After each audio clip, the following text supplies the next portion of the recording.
So tonight, I'm gonna be discussing interest rates and business decision. The other one is standalone risk. So before we begin, I have a question. What is interest rates and how does that affect your business decision? First is you must fully understand how does the interest rates work to help you make the right decision. So first is to know what type of business you have. Is it small or big? The first example is the short-term basis, which is 6 months to a year, and at most is 18 months. Example annual interest is 2.7% or $27,000. I'm gonna be discussing the advantages and disadvantages for short-term basis. So the advantages, it is cheaper. This is more appropriate if you're still experimenting your business or not sure what will happen in the future. The next one would be this would be perfect if no inflation for the next years, so that if ever there are any inflation, with your interest payment will remain constant because you did go for the short term. Lastly will be the if your business or products or services that are easy to sell and assets that will generate cash, then it would be feasible to use more short-term loan or debt. The disadvantages. The first one is high changes interest payments. Second one will be bank crisis that will lead to a risk. And lastly will be the costing lenders increase the premium built into your interest rate and will make them reluctant to renew your loan, and they have the right to do that. The second example is long-term basis, which is 30 to 60 months or 3 to 5 years. Example annual interest is 4.3% or $43,000. So the the advantages, um, interest cost will remain constant at 4.3% if there are increase in interest rates in the economy, then it would not hurt you. Second one will be in the book it says that it is easy in predicting the fluctuation of interest rate.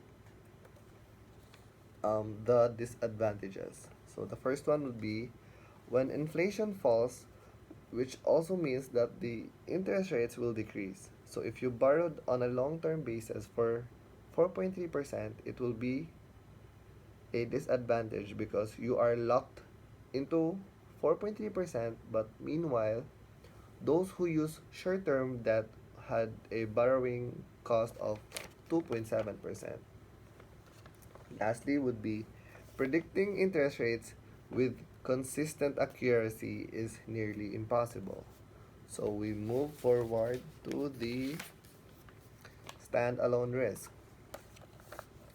To fully understand about the topic, you must first know the real definition of risk. Risk is simply the chance that some unfavorable event will occur. So, an example by the book is the situation between skydiving and horse riding. Engaging in Engaging in skydiving, you are taking a chance with your life, but in betting on the horses, you are risking your money. To further understand, let's talk about bonds and stocks. So, what is bonds?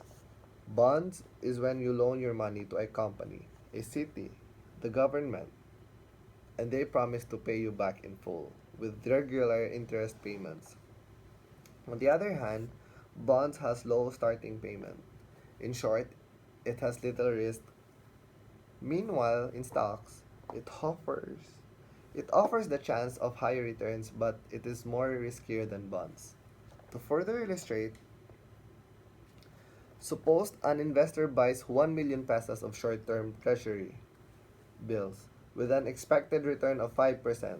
With this, the 5% can be estimated quite precisely, and the investment is being defined essentially risk-free.